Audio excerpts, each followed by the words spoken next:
What is going on, guys? Welcome back to your fourth C++ tutorial, and in this tutorial I'm going to be going over something called variables, because variables are such a huge part of C++. I can't stress this enough. So let's go ahead and tap into our memory banks and try to remember back in like 7th grade when you first started learning about variables. And if you can't remember, let me give you a brief history lesson. Variables are basically just placeholders. That's all they are. So let's go ahead and say we had a variable named x and we set it equal to bacon. Well, then whenever we would have a sentence like Bucky loves x, we knew that x equals bacon, so this meant Bucky loves bacon. Simple enough. So let me give you guys another quick example. Say x was equal to 7. So then when we had a statement like 5 plus x, we knew that this meant 5 plus 7. Simple enough. So as you can see, a variable is basically just a placeholder. Now, let me go ahead and show you guys how to make variables in C++. In C++, in order to make variables, you go ahead and first write the type of variable you're going to be working with. Now, I'm going to be going over data types later, but for now, I want to give you guys one data type, and that's int. This stands for integer, and an integer is pretty much like a whole number like 6, 83, 540. It's a number without a decimal place. So now that you gave C++ the type of data you're going to be working with, you need to go ahead and name your variable. Go ahead and name it anything you want. I'm going to go ahead and name mine tuna. So now it has a type and a name. So now all we have to do is use the equal sign and set it equal to a value. So since this has to be equal to a whole number, let's set it equal to 6. It doesn't matter what whole number you set equal to, but I just like 6. It's easy to type.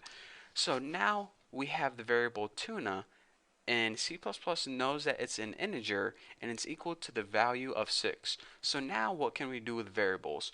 Well, just like we can print out text on the screen, we can also print out variables just as easy. So if you went ahead and said cout and just go ahead and print it out tuna, we can go ahead and build and run this, and it would print out not the word tuna, but it would print out 6, just like that.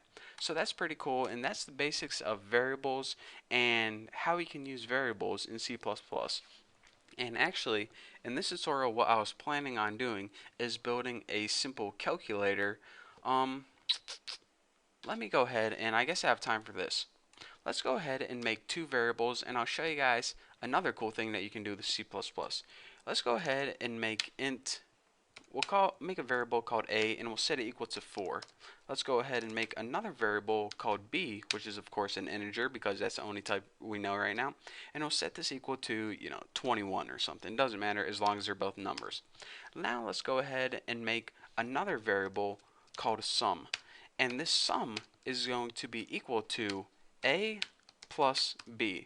So now you can see, aside from, well, let's go ahead and, yeah, that's good enough.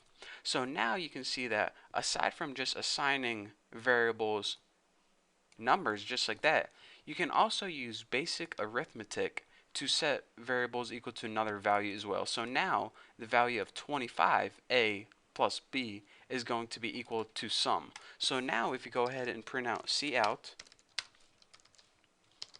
sum, and we go ahead and we build and run this, check it out. It prints out 25 on the screen. Pretty cool, huh? So again, in this tutorial, I want to show you guys that in order to make variables, go ahead and write the data type. What do you want the name of the variable, or excuse me, what you want the name of the variable to be, and what you want the value of the variable to be. And then, aside from just assigning variables basic values, you can also use basic arithmetic like a plus b, b minus a. You could have done that. Let's see, if you had b minus a, let's go ahead and see what the value of that is. 17. So again, you can go ahead and set variables equal to basic arithmetic using other variables, and you can even do this. Sum equals 48 minus 7. Again, this isn't really the sum anymore. It's more of a what is it? Not the product, not the quotient, the difference. There we go. That's what I. There we go. I got it. So again, you understand the basics of variables. That's what I'm trying to stress. So in the next tutorial, what I'm going to be doing is I'm going to be showing you guys how to make a very basic calculator. And this is the first program we're going to be building that actually interacts with the user, and it's going to be awesome. And you needed to understand variables before I could show that to you guys, so that's why I had to go over this tutorial. But for now, thank you guys for watching. Don't forget to subscribe, and don't forget to check out my website, thenewboston.com. It's awesome. So anyways, thank you guys for watching, and I'll see you next video.